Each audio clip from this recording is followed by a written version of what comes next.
Olá, pessoal. Conforme havíamos combinado, a cada módulo nós vamos entrar com a bateria de exercícios, que são provas, questões de provas de concurso anteriores, a respeito de cada um desses módulos. Nos dois primeiros módulos, tributos e competência tributária, nós fizemos os exercícios em conjunto no final, e agora a cada um deles vamos fazer os exercícios. E agora, na medida em que terminamos na aula passada o nosso módulo 3, que é o título primeiro do livro segundo do CTN, Legislação Tributária, vamos fazer algumas questões, não são muitas, porque é um título pequeno, muito pequeno, é o menor dos módulos, e, portanto, como consequência, menos explorado. Então, vamos lá. Legislação tributária. Vamos fazer os exercícios, vocês têm aí o material com os exercícios, o gabarito atrás, com a base legal, os comentários, alguns comentários. Então, vamos explicar com calma, ver como que, na verdade, passa a ser exigido esses conceitos que nós vimos, passam a ser exigidos esses conceitos que nós vimos a respeito do título Legislação Tributária. Então, vamos lá. Primeira questão. Legislação tributária. Relativamente à interpretação e integração da legislação tributária. Cuidado, relativamente à interpretação e à integração da legislação tributária. Então, nós vamos analisar as afirmativas com fulcro, com base na interpretação e integração da legislação tributária. Avalie o acerto das afirmações adiante e marque com V as verdadeiras e F as falsas, e em seguida marque a opção correta. Muito bem, então vamos lá. Opa, pulei aqui. Tá, vamos lá. O Vitor vai me dar uma mão aqui para minha patetice, eu pulei aqui a questão. Então vamos lá. Vamos para a primeira afirmativa da questão 66. Interpreta-se de maneira mais favorável ao sujeito passivo a legislação tributária que disponha sobre dispensa do cumprimento de obrigações tributárias acessórias. Esta é a primeira afirmativa da questão. Então vamos lá, voltando para mim. Nós já vimos que, no que diz respeito à interpretação da legislação tributária, nós temos uma regra geral, que é uma liberdade. Utilizam-se para interpretar a legislação tributária quaisquer métodos previstos na hermenêutica, ficando na discricionariedade da autoridade ou dos tribunais, ou seja, interpretação literal, teleológica, benigna, lógico-sistemática, autêntica e o diabo que for. No entanto, o CTN exige para determinados assuntos determinados tipos de interpretação. Um deles está no artigo 111 do CTN. O artigo 111 do CTN exige interpretação literal para as hipóteses de suspensão ou exclusão do crédito tributário. As hipóteses de suspensão, moratória, depósito montante integral, reclamações de recursos, concessão de medida liminar e mandado de segurança, concessão de medida liminar ou tutela antecipada em outras ações judiciais e o parcelamento, que vamos estudar mais tarde, e as duas hipóteses de exclusão, isenção e anistia. Isso tem que ser interpretado literalmente. As de extinção, não. Porque o crédito, nós já comentamos, vamos estudar com mais detalhes, o crédito tributário constituído pelo lançamento, ele pode sofrer extinção, suspensão ou exclusão. O que tem que ser interpretado literalmente, de acordo com o artigo 111, são as hipóteses de suspensão e exclusão do crédito. Maravilha. No inciso 2º do artigo 111, exige interpretação literal para a outorga, concessão de isenção. Não é? Então, por exemplo, é dada uma isenção, foi um caso típico até que tivemos na minha região, que eu sou fiscal numa região do norte do estado do Rio de Janeiro, que é uma região canavieira. Existe uma isenção do ICMS para semente para plantio de feijão, arroz, milho, abóbora, etc. Semente para plantio. É isento do ICMS por convênio entre as unidades da federação celebrado no CONFAS. Só que a cana-de-açúcar se planta com um pedaço da própria cana, chama-se cana-planta. corta-se aqueles pedaços com 3 gemas cada um e planta-se aquele pedaço da própria cana. Então o produtor de cana-planta, para plantio, entrou com uma consulta. Ele queria saber se ele poderia gozar da isenção na medida em que a semente, entre aspas, da cana-de-açúcar é o pedaço da cana, porque a cana não tem semente produtiva. Só que não foi admitida essa interpretação extensiva da palavra semente utilizada na lei que deu isenção, porque a isenção tem que ser interpretada de forma literal, de acordo com o artigo 111, inciso 2º. Muito bem. E o inciso 3º do artigo 111 determina que interpreta-se literalmente a dispensa do cumprimento de obrigação tributária acessória. Existem 2 tipos de obrigações tributárias, principal e acessória. Vamos estudar isso no próximo módulo teórico que nós entrarmos, que é o título Obrigação Tributária, título 2º do livro 2º do CTN, que é o nosso módulo 4. Então, a obrigação tributária pode ser principal ou acessória. Não há como confundir. Vou confundir, não consegue, impossível. A obrigação principal envolve sempre pagamento. Falou pagamento, obrigação principal. E a obrigação acessória é tudo aquilo que não envolve pagamento. É obrigatória a emissão de nota fiscal, é obrigatório ter inscrição estadual, é proibido manter em local não inscrito mercadoria estocada, enfim, é obrigado a entregar mensalmente uma declaração do que arrecadou de imposto para o Estado. Enfim, são obrigações acessórias. O inciso 3º do artigo 111 determina que interpreta-se literalmente a dispensa do cumprimento de obrigação tributária acessória. Então, são 3 assuntos que têm que ser interpretados literalmente, de acordo com o artigo 111. SUOUT, as hipóteses de suspensão ou exclusão do crédito, outorga de isenção e dispensa do cumprimento de obrigação tributária acessória.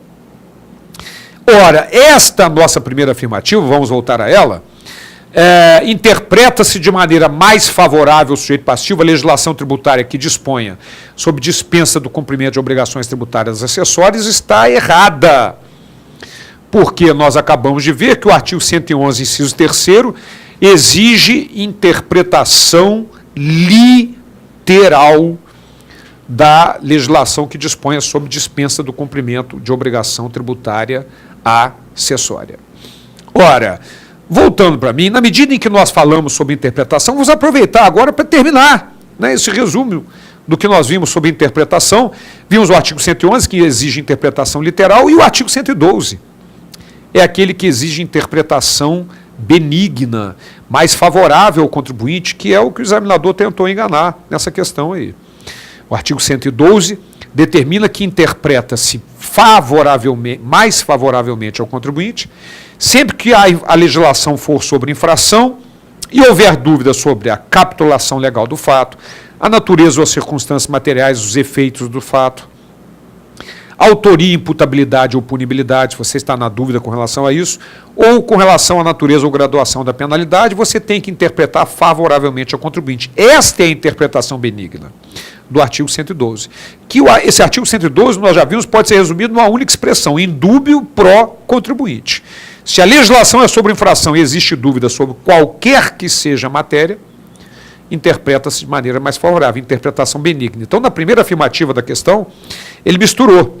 Ele disse que a obrigação acessória tem que ser interpretada de maneira mais favorável. Não. Interpretação literal mais favorável é só a legislação sobre infração e quando houver dúvida com relação a alguma circunstância no que diz respeito a essa legislação. Certo? Muito bem. Vamos para a segunda afirmativa. Os princípios gerais do direito privado utilizam-se para a pesquisa da definição do conteúdo e do alcance de seus institutos, conceitos e formas, bem assim para a definição dos respectivos efeitos tributários. Ora, minha gente, voltando para mim, nós vimos, ao linkarmos, ao combinarmos os artigos 109 e 110 do CTN, que existe uma integração dos 2 ramos do direito. O artigo 109 determina que o direito privado tem as suas próprias definições, institutos, conceitos, normas, mas está limitado pelo direito tributário, porque não pode aplicar a essas definições efeitos tributários. Por outro lado, determina o artigo 110 que o legislador tributário também está limitado pelo direito privado. Por quê? Porque ao atribuir os efeitos tributários, que é a função do legislador tributário, ele não pode alterar as definições do direito privado quando essas definições estiverem expressas ou implicitamente previstas na Constituição Federal ao definir ou limitar competência tributária. Então, já vimos essa questão da integração da legislação tributária, artigos 109 e 110. De tal modo que o conceito de propriedade está previsto no Código Civil, no direito privado, o direito de bem imóvel também, mas o fato de que a propriedade sobre o bem imóvel é fato gerador de tributo, está o legislador tributário que tem que determinar. E, ao estabelecer esses efeitos tributários, ele não pode alterar as definições do direito privado quando utilizados expressam implicitamente na Constituição Federal ao definir ou limitar a competência tributária. Legal? Então, vamos voltar para a afirmativa.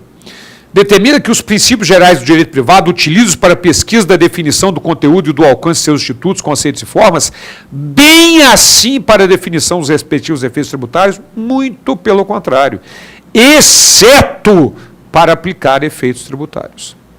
Falso, portanto, também, né? E o Vitor está lá nos ajudando, colocando lá, falso. Vamos para a última afirmativa. Sobe mais um pouquinho, Vitor, só para a gente chegar ao final dela. Isso, ótimo. Na ausência de disposição expressa, a autoridade competente para aplicar a legislação tributária utilizará sucessivamente, na rigorosa ordem, a analogia, os princípios gerais do direito público, os princípios gerais do direito tributário e a equidade.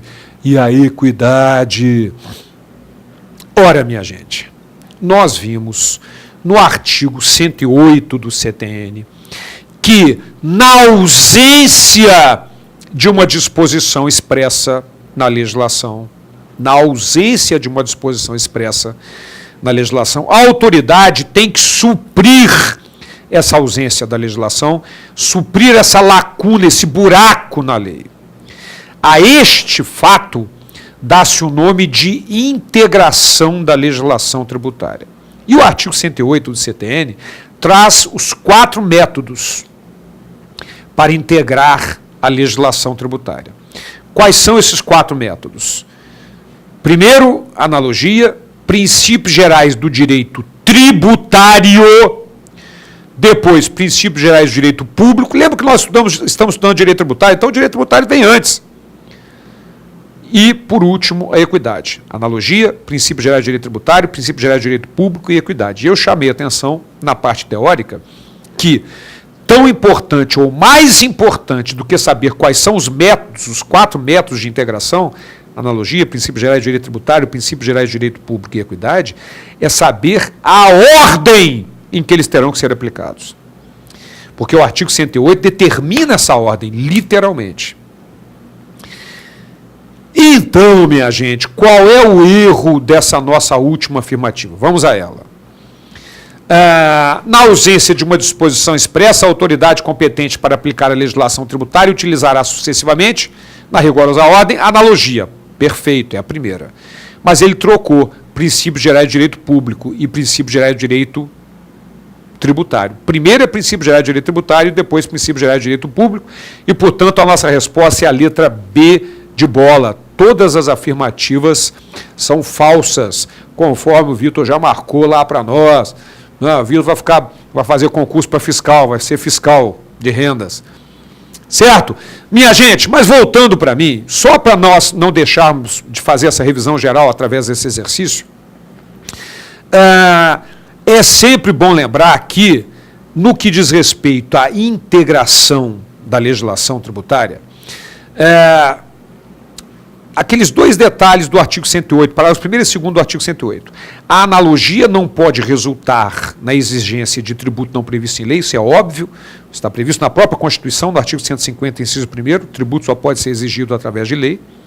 Lembrando daquela decisão do STJ importante, o serviço de telecomunicação cobra uma taxa, e aí incluía aquela taxa.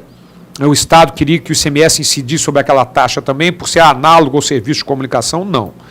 ICMS só pode incidir sobre serviço de comunicação, não pode exigir um tributo que não está previsto em lei. E a equidade, que não pode, como forma de integração, resultar na dispensa do pagamento de tributo devido. Legal? Muito bem. Na próxima aula, continuamos os nossos exercícios sobre legislação tributária, o nosso módulo 3. Até lá.